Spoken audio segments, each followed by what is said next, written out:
laulud pole trükkimiseks, kassettide kirevaselgses hermafrodiitsuses ega kirjandusajakirjade vanaks läinud kahjutus impotentsuses.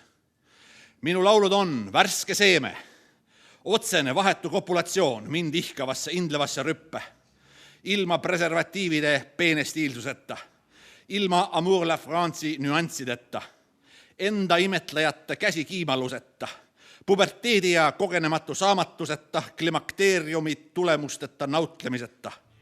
Avane üsk ja võta mind vastu noore sõnnina mööda. Juhatagu see Johnny B. luuletus sisse meie kevadise kirjandusfestivalide tralli. Tartus Prima Vista märgi all tehti kummardus raamatule ja kirjanikule maikuu 2. nädalavahetusel.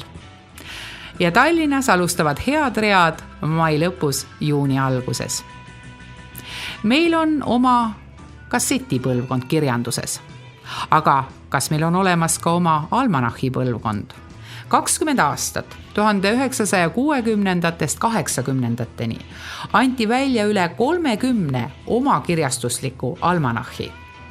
Kirsti Unt, tõlkija ja Tartu Ülikooli õppejõud, on avaldanud selle teemalise uurimuse, mis kannab pealkirja Seilates sadamata.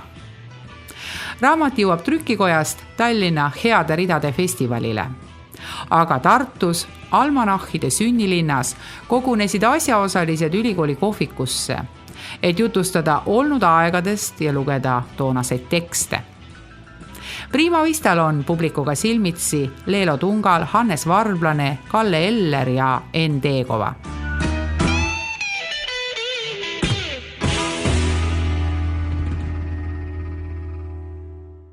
Selle raamatu pealkirjaks oleks olnud Seilates sadamata.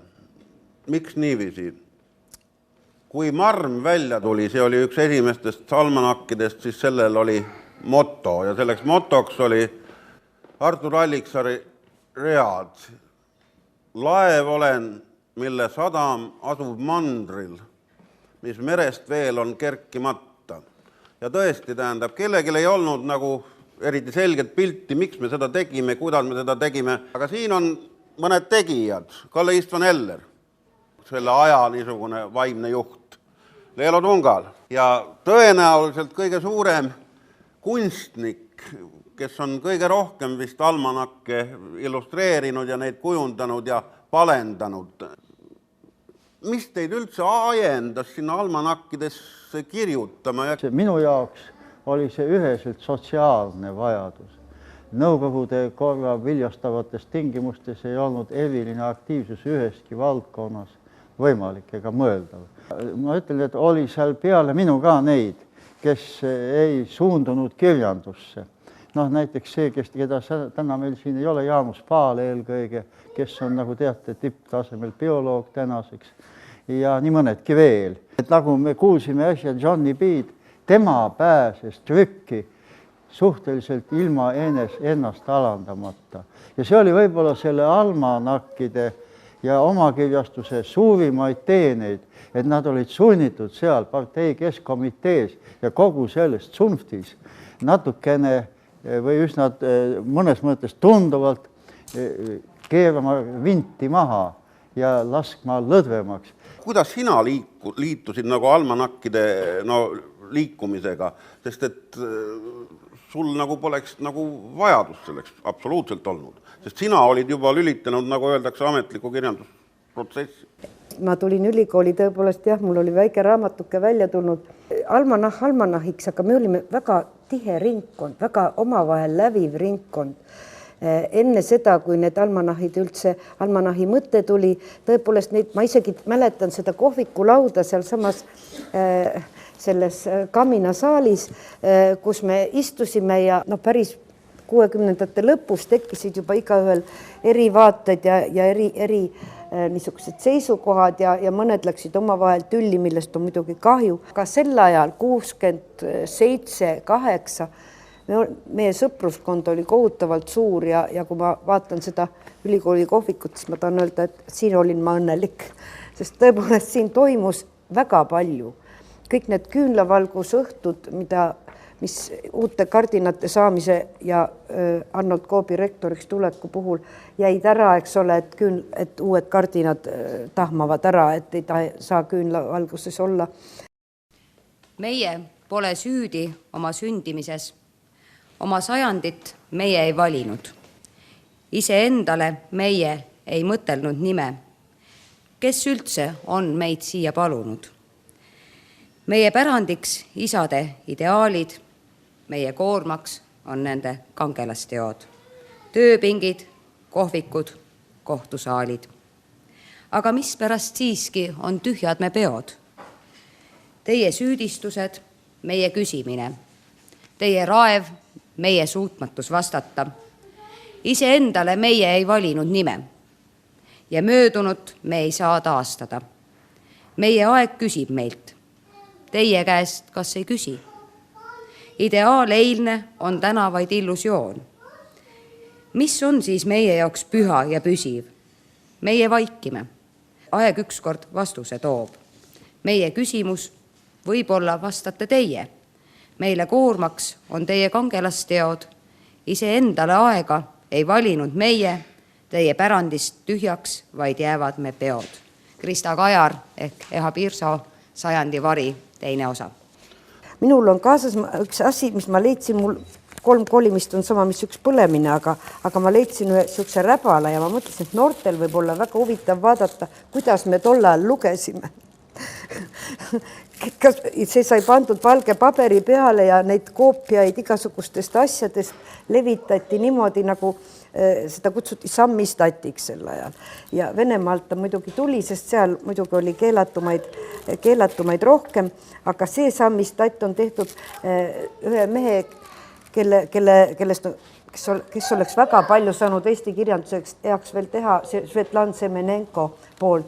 Tema tõlkis nimelt Uku Masingu luuletuse, selle tontide eest taganejate sõdurite laul ja see ilmus ka Marmis. Johnny Piisatam F5.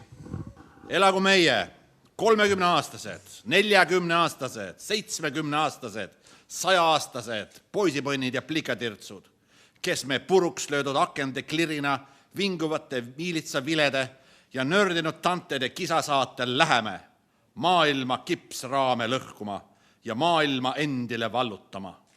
Elagu meie, kui me vaadivõrude laste jalgrataste mürinal igat kassi sabast kiskudes, igale onule keelt näidates, igalt peenralt lilli noppides maailma endile allutame ja kehtima paneme lapsemeelsete võimu.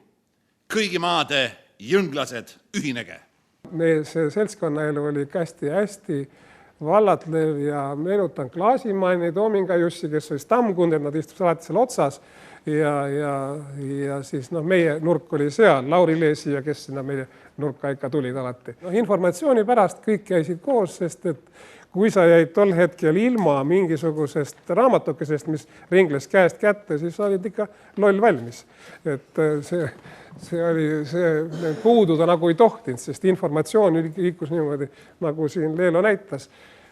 Alliksaare ja neid avaldamatu asja said lugeda kuskilt tütarlapse voodi alt, kus olid lavast linad peaks olema, aga seal oli siis luuletusi ja seal oli ka siis Klaabanit, mis oli meie jaoks täiesti uskumatult ja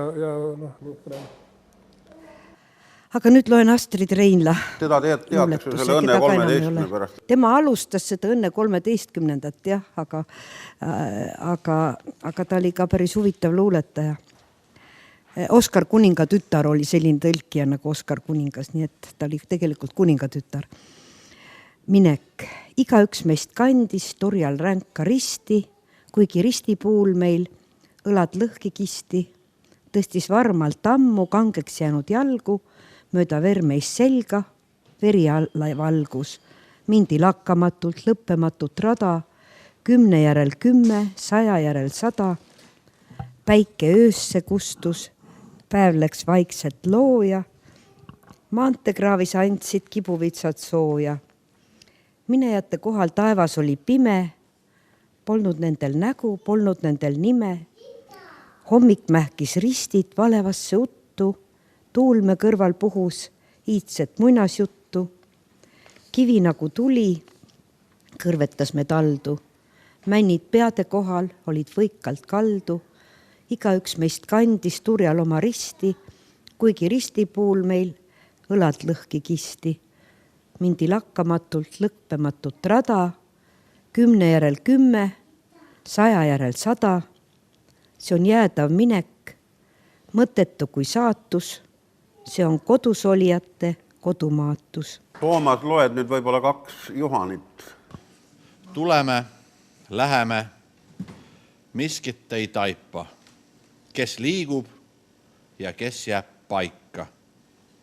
Teed ammu näitavad unelmalaigud, puu seest välja on pressitud vaigud.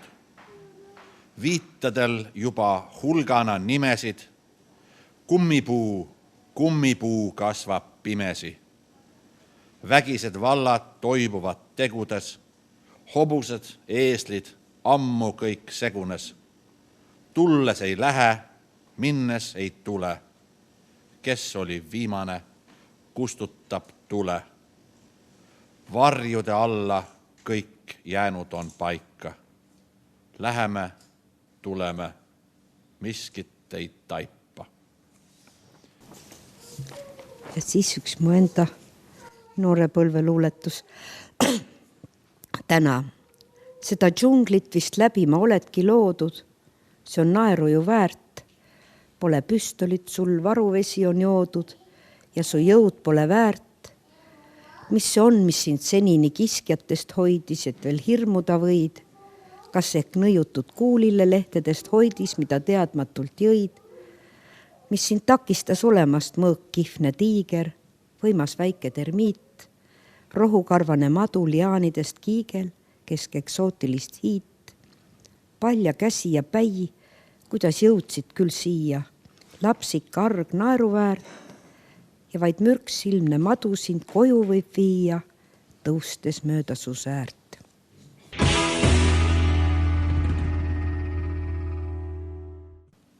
Aga äkki loed selle Üdi kah sissejuhatuseks ära, sest Üdi oli ka väga paljudes almanakkides. Päkapikku kohtama, veereva elu ragin, kõik ikka igavikku, puutreppi tuttav nagin, ma kohtan päkapikku. Männimetsas homme kell 3:12 ja meil on ilus komme suudelda teineteist. Puude tüved on soojad, soe on päkapikk. Kusagil on looja ja miski on igavik. Ütleme, vigiilia ei ole marm, tähendab, täpselt samuti. Eksistentsia ei ole sama, tähendab, ei ole kurekell, ei ole ka. Mingisugust üldistust saab teha, kuhu nad arenesid või... Nad hakkasid üsna ruttu arenema minu arvates 2 lehte. Üks oli, ütleme siis puhas luule või puhas poeesia või pretensioon sellele. Esimene märkimisväärne minu arvates oli Jüri Adamsi toimetatud igal juhul, kus oli Eda Kai Zimmermann sees. Kas kurekell äkki? Ja see oli selgelt välistas igasuguse, ütleme siis poliitilise aspekti. Ja teine suund, see läks üle nende kamikaatsede, tegelikult need õitsev tuul ja jumala tuul, need on kamikaatse tõlkevariandid jaapani keelest. Ja üle nende, aga siis nagu samm edasi taseme poolest oli vigiilia. Vigiilia oli juba tõsine publitsistika küllaltki. Ja siis võimud otsustavalt sekkusid. Repressioonid küll õnneks või kahjuks väga mõõdukad, kuidas võtta, aga need toimusid ja vigiiliaga lõpetati ära. Vigiiliat tegelikult toimetas selline persoon nagu Tõnn Sarv. Tegelikult need almanahid olid tõesti niiviisi ühelt poolt puhtkirjanduseks, teiselt poolt hakkasid nad üha rohkem nagu muutuma poliitiliseks, niisuguseks kandepinnaga väljaanneteks ka. Nüüd siis Johnny B. Isotam K9. Kes kurat see ütles, et elu on praht ja inimesed sead, too asi pole hoopiski nii.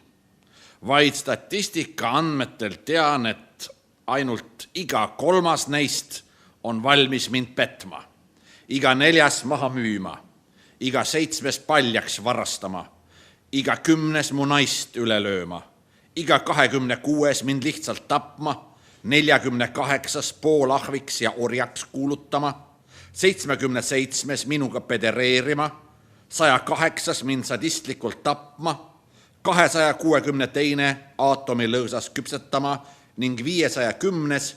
minu maailma tolmuks muutma. Kas inimesed on siis pahad? Otsustage ise ja mõistke endi üle kohut, statistilised ühikud.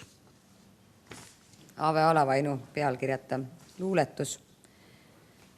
Ja see rong aina sõidab ja vahel ka kinni peab ja rahvas sõidab ja mitte keegi ei tea. Ja ometi sõidab ja mõnigi väljuma peab ja sõidab ja miks, seda keegi ei tea. Peeter Ilus. Murede mustade mõnitada, hädade hallide halada, kurjade karjade kiskuda, tõbraste tühjata tallata, pole pisike kodumaa. Tegelikult siin toimusid nendel aastatel, 60. lõpp, 70. aastatel alguses oli siin luule, kunsti ja kirjanduse õhtud, siis keerutati siin plaate, loeti luuletusi, aga olid kogu aeg ka näitused, need visarid panid siin kogu aeg välja. Ja nüüd ma annangi sõna Ennule, kes nagu räägiks, miks tema hakkas üldse neid almanakke illustreerima ja kuidas ta seda tegi. Et see asi oli parasjagu Kaljupõllu poolt paras võidujooks, et me jõudsime siis tol ajal kiiresti välja anda siis käsikirjalise almanahhi ehk laualehe tolleaegse kunstikabineti väljaanne Visarite Pariisi numbri. Kaljupõllu oli ääretult pabinas, kui ma läksin Moskvasse Soostrile ja Kabakovile külla, mis vastas ateljeedes olid seal 7. korrusel pööningul. Et ta väga muretses, et ei tule siis nagu sellist tagakiusamist või Moskvast ma ei too mingisugused nuhid sappa. Nii et nii palju oli Põllu siis selline ettevaatlik. Ja Põllu oli ettevaatlik ka siis, kui me siis Jüri Adamsiga otsustasime hakata Kurekella välja trükkima ülikooli kunstikabinetis, kus oli siis Krause press. Ja Põllu igal juhul viskas meid Adamsiga siis sealt selle Kurekella trükkimisest välja, et see on siiski mitte seoses kunstikabineti tööga ja minge kus tahate. Aga siis tal hakkas süda valutama ja kui see Põllu seda südant valutavat nägu kõik mäletavad, et see oli tõesti ja siis ta andis mulle sellise ahjupoti, kahvelkivi ahi oli siuke kaarjas. Ja sa oskad küll, paned paberi vahele, siis värviga kokku, eks ole, ja siis kõõlud selle ahjukiviga. Ja siis me Adamsi legendaarsesse garaaži peal, sest seal Kreutzwaldi tänava lõpus, siis sedasi selle ära trükkisime. Et Marmi kaasekujunduse tegi Kaljupõllu, vahepealsed tegin mina, Heesi, minu arust tegi Toomas Vint. Ja siis Kamikatset ma ka vist ei teinud, või tegin?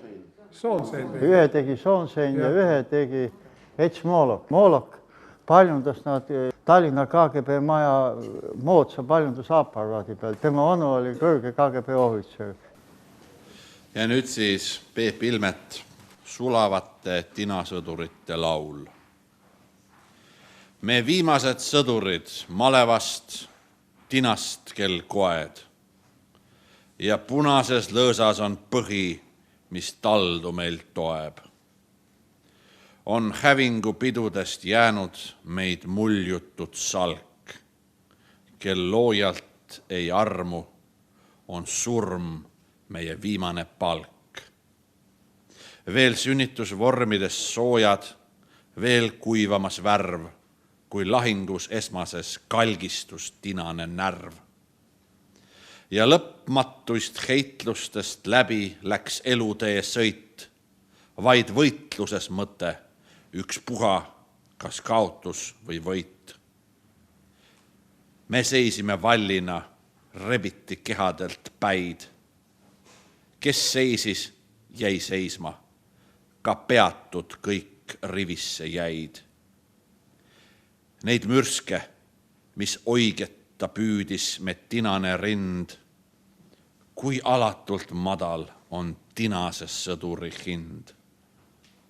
Ei endalt, ei loojalt me aru pärinud eal, et milleks see maailm ja milleks me sõdime seal. See viimane laager meil, sulamispunkt on nüüd käes, vaid viha ja ahastus hingedes. Kelle see ääs? Kui pidada enam ei jõua sa enda isekat meelt ja ainsamat sinavat põlgust on tulvil su laulud ja keel, kui ennast ka selle eest kirud, mis sulle polegi süüks ja enese söekarva andest sa ibetki enam ei müü, kui pole sul ühtegi punkti, kust kinni krahmata saaks ja viimane valendav valu sind meelitab tagasi maaks.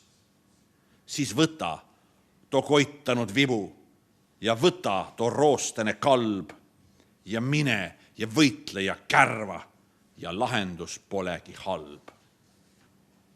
Kui vihamõõt saab triiki täis, siis tupest tuiskab väits ja vastsest hurmest vallale saab rüalille häits. Orjas ori orjatööd ja ükskord õiglust päris. Õiglust pika puuga sai ja peksupinki näris. Kui ta pingilt püsti tõusis, roovikuid veel suudles, kodus punast köhis mäidu, ei ta mõelnud muule. Mõtles veel, kui viidi ellu leinaliivikule. Ise kõivust risti viis ja laps viis tedresule. Ellu sama punast köhis, kuni lõpuks kooles. Nüüd ei laste leivakakku enam lõika pooleks. Mis siis sellest kakust saab, kui mäiduhaud on valla? Enda suust see valu pärast küll ei läheks alla. Nõnda ori hüti poole rögisedes astus. Kostis rõõmus jutuvada õue päält tal vastu. Naine istus kaevu veerus, porist kooke tegi. Lapsi hellalt sööma kutsus, oli läinud segi. Tares krönksus lebas mäidu, hiuksed verelombis.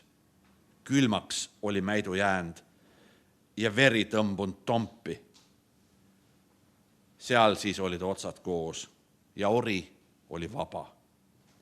Pekstud seljas sirgu lõi ja varnast väitsa rabas, nagu vabal mehel viis.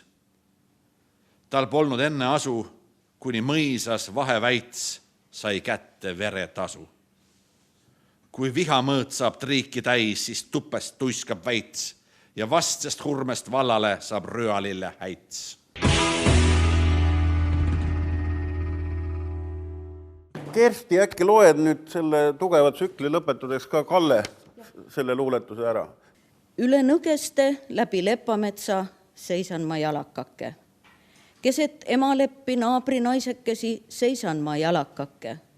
Kõrval toomede marjatoomekeste seisan ma jalakake. Ümber velleni nõgesekesed, kallid vellekesed, kasvukaimukesed seisan ma jalakake. All ma kuu kurva kullase lehepuukene jalakake. Aastat 7/3 seisan siin, kahearune jalakake. Tuleb tuuleke väljast väljadelt üle kraavi, tuleb roomik raginal. Lindid lõgisevad, tera ligineb. Lepad langevad, juured kiunuvad, seisan ma jalakake. Hallid lepatki läksid halades, mustad murti musta mullani, seisan ma jalakake.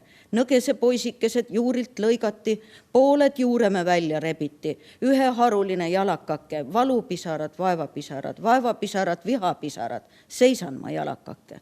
Roomik taganes hoogu võtma taas, minu oksakönt vastu sirutas. Roomik naeris raua raginal, pehme mähkmu harul kõveneb, kogu kambium kõvaks kaleneb, kõvaks kaledaks relvateraseks, puhas puituni mürsu moodusti, seisan ma jalakake. Roomik kiunahti tõstis terasa, kilpiks katma kuuma südant all, lõin läbi tera tugeva, terve vaksa kõvast teraksest, otse roomiku kuuma südame, tuli tuuleke üle kraavide, võttis suitsuna musta hingekse. Seisan ma jalakake.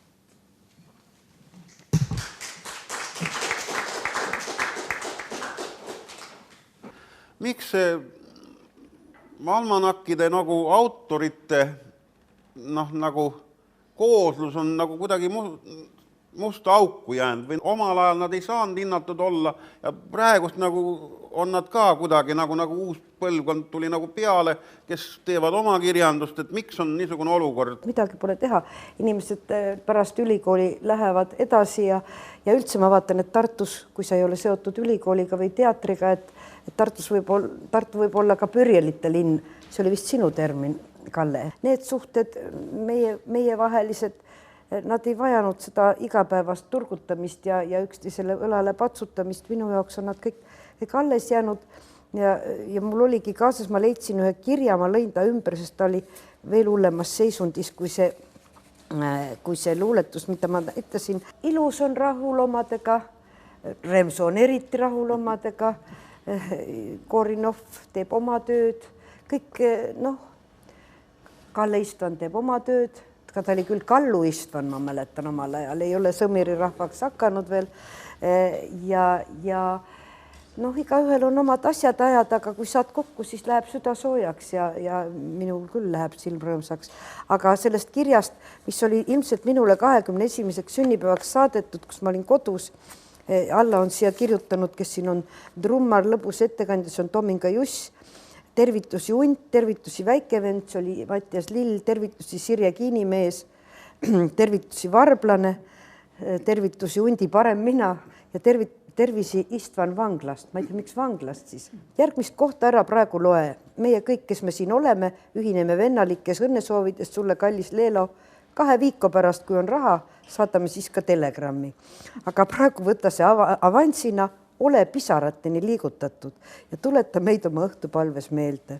Õllevärk jõudis kohale ja pidu ikka käib. Nii meil ringleb eluratas, pidu lakkamata. Küll on maailm ilus. See on Johnnybi kirjutab. Käisin Tallinnas Ilusapetsi ukse taga, aga ta elab arhitektuurimälestuses ja Pegasuse kõrts oli kinni. Aga Karja-Kerter rahti ja Tallinna linn oli väga vastik. Aga kuna tegelikult selle asja taga on seinud kõige rohkem Kersti lõpp, luuletus jääb talle lugeda ja see on Peep Pilmeti niisugune küllalt kokkuvõttev luuletus. Palun. Lõpetagem siis sellise, see on 78. aastal Poolpäevalehes ilmunud siis luuletus Peep Pilmetilt, niisuguse veidi lüürilise, aga ka muidugi kokkuvõtva, tõesti, luuletusega. Sellel on pealkiri ka, siis kui 60. said 70. Need olid ilusad, hoogsad ja segased ajad ja meil kõigil olid selged kõik ilmamaasjad ja me saime esmakordselt kõnelda asjust, millest ei räägitud. Vähemalt meie polnud kuulnud neist räägitavat. Me lootsime väga palju ja vanemad põlvkonnad, kelledega me mingi iseenesest mõistetavusega järsku tuttavaks saime, lootsid vist kah. Või tegid vähemalt sellist nägu. Võib-olla olid nad väsinud pettumast. Kasvas üleüldine ülesköötus. Aga mis ei jäänud tulemata, olid ärevad teated ja kõik hakkas laiali vajuma. Nii et lõpuks tundusid kõik teated kurvad, jätkuv rodu kurbi teateid. Siis